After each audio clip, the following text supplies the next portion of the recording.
I grew up in the Caribbean, on an island, which sounds very unusual, and it is, but my best friends were animals, so it was a great experience for me to learn from a very young age that animals were everything. They were your friends, they were your protectors, and I had 7 dogs, and we had goats and chickens and pigs, which were our family, not edible beings.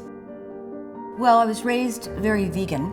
Then when I came to America and you realize that there's not that many people at that time, of course, fighting for the animals, fighting for the way we eat them and kill them, and all of us are working toward a change in the way people think, and it's happening. My passion is to continue to make that happen.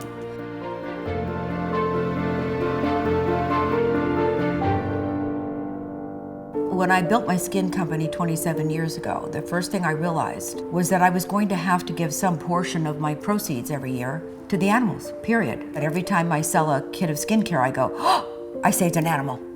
I've never even considered testing on an animal. Nobody has to test on animals. It's not science. It's not required.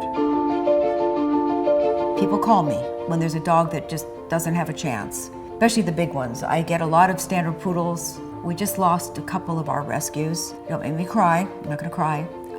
But I get a lot of different animals that are meant to be ours, I guess I could say. One is from Palm Desert, where the woman couldn't take care of him, they were gonna put him to sleep. I said, whoa, I'll be down there tomorrow. And then the Chinese dogs, well, that's another whole story. I'm now in the midst of rescuing animals from China in the meat markets. And all my friends are too. I've got everybody on board to stop the meat markets. I remember seeing all the cages come in on the airline with all the Chinese dogs. I knew one of those was ours, but we helped all the others as well. Upon meeting Krista Rose, it changes your entire life. And here's this strong, bull of a man that goes out and really stops animals from being killed and investigating all these horrible things that are happening to our animals. And it affected me strongly enough that I said, I've got to help.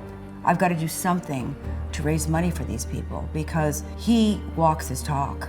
We started in my house on Broad Beach, and as the years went on, we were so blessed. We got people like Sam Simon gave us his house, and now we are at the Beverly Hilton. I was committed to do events for other people too, and I did them for anybody that needed me that could use the money.